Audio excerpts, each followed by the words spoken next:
Hi everyone, welcome to this video about the notebook participation expectations and instructions.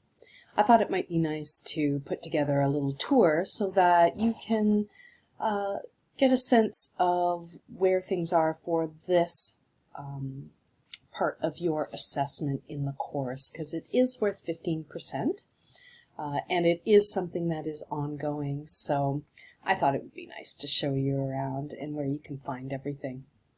So what we're looking at here are the instructions for this particular assignment. And as you can see here, there are working deadlines, which just means that the expectation is you put in your comments and participate in the module notebooks while the module is running.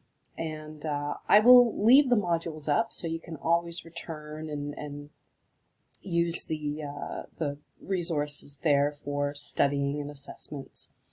But in order not to fall too far behind, it is highly suggested that when the modules are up and running, that you're participating in them.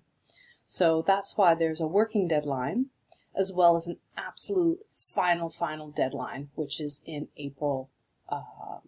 On April 9th of 2021.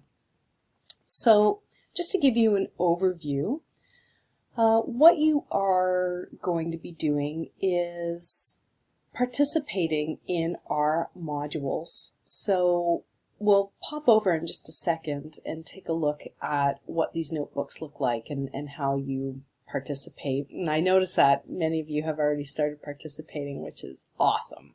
Good work.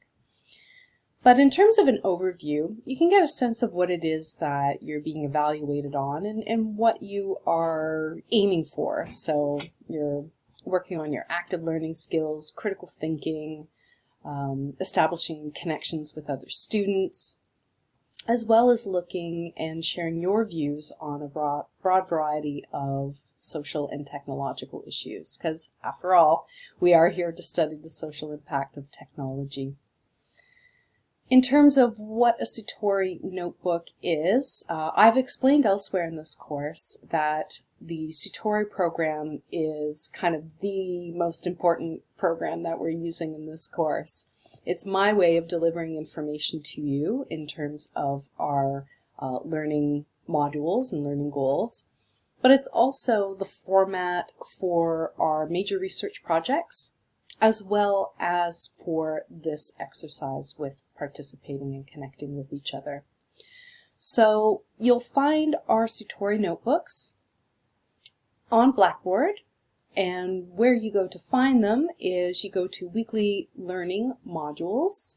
You click Open there, and handy, we have Week 2's and I guess Module 1's open already, so click on there.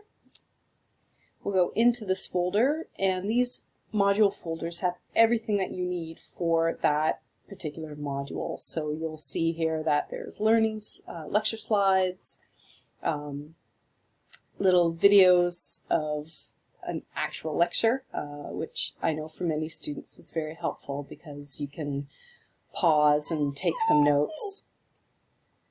And where the Sutori action is going to be happening is in the section called Learn Notebook. And you'll see the Sutori here. You're going to scroll around, and as you can see, there are plenty of prompts and opportunities for you to participate. So, for example, let's see, we already have 5 participants here ready to go, and you participate by clicking on the little dialog box, and that opens and closes it for you. So anywhere you see one of these dialog boxes, you are welcome to add your comments and share your knowledge. The other part of engaging in our learning, our notebooks, is taking these little quizzes. So these are multiple choice quizzes. Sometimes these will be matching quizzes. They are not graded, but The more you can do them, the more what we're learning becomes easier and natural to you. Practice makes better, right? But in terms of participation, you'll want to really focus on these think stops and other little exercises where I encourage you to participate. And in later notebooks, you'll see things like case studies where there'll be some leading questions for you to share your responses to. So that is what a notebook looks like in general. Let's pop back over to the instructions just to make sure that we're getting everything in a row here. So we've looked at what a Sutori notebook is. The task for you to participate is really to participate and contribute to the discussion prompts, reading analyses, and other activities like the mini quizzes and matching games in a substantive way. So you can expect to see about 8 to 10 prompts and activities in each notebook. Each learning module should take you about 2.5, 3 hours to work through. And remember, keep in mind that each learning module is 2 weeks in length. So this gives you plenty of time to read and review and go back over and contribute. So really what you're doing is 8 to 10 plus prompts, activities within a 2-week period. So I think that is a very doable amount of work. And to participate in the notebooks, as you saw from when we were looking at our Blackboard site, it's easy peasy. You just click on the link. You will be asked eventually to get a free account and to link it with a teacher code. And that allows you to continue using it for free. So that will be really handy when it comes time for you to be working on your research seminars. So you register at sutori.com, and when prompted for the teacher code, you are using this code right here. When you're copy pasting, just remember not to include any extra spaces because it doesn't like that. So there you go. Now, pardon me, you're probably wondering, well, what makes a successful participation event? So what you're looking to do is aim to engage with the learning materials by connecting what you're learning with your experiences and your unique expertise. We're all from different programs from around the college, and we're living in some really fascinating parts of the world. So don't be shy about sharing a little bit about where you're living from or where your interests and passions can be of help when we're learning about the social impacts of technology. And what you're aiming to do is frequently, substantively, and helpfully contribute. Don't worry about the length of your contributions per se. Worry more about the substance, what it is that you're adding to our conversations and our analyses. And, you know, a little secret to doing school really well is stronger responses, especially in a discussion format, will typically include more references to key terms and concepts from what you're learning in the course. Because remember, at the end of the day, you are being evaluated on how well you are mastering the information that you're learning. And it gives you an opportunity to practice using that and get some feedback on whether you're using these accurately or inaccurately. So you'll also want to ensure that you're editing your contributions very carefully and putting your best foot forward. This is your words and your ideas after all, so you're going to want to make sure that you are showing us your best. A few other little tips. So when you're engaging with other student responses, acknowledge your shared viewpoints and criticisms. It's part of this exercise is for us to create a bit of a community in our classroom rather than being sort of in the void, in the internet ether, together but apart. So don't be afraid to say to somebody, hey, I really appreciate Jane's point about blah, blah, blah. And it's a really nice thing to do, and it makes people feel included, and it makes you feel connected as well. And finally, aim to contribute consistently.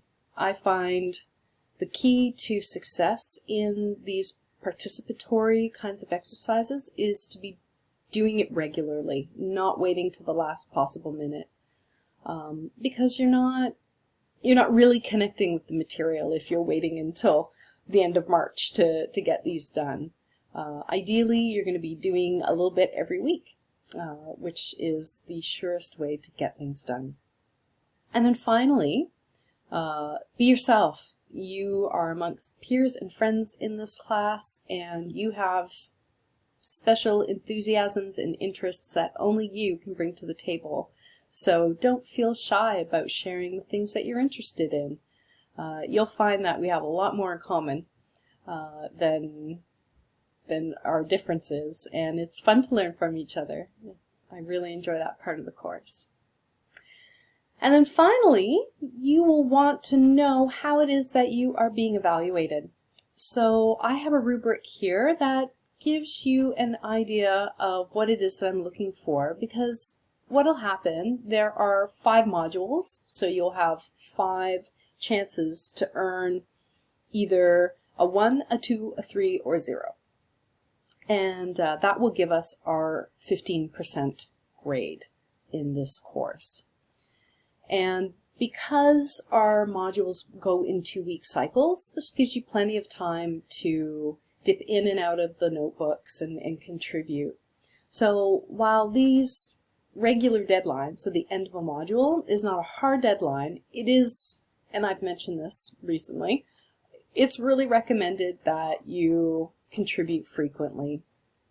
That way, you will not run the risk of getting a 1 or a 0 for your work. So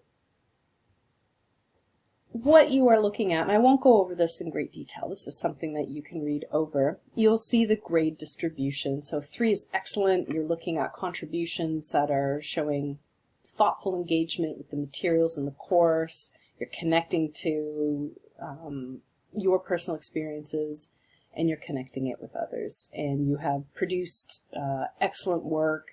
You've used course terms. You've shown strong writing skills, and you've even used in-text citations. So it's a nice way to practice all that APA stuff that you're learning in your other courses as well. And that's that. So if you have any questions, please don't hesitate to contact me.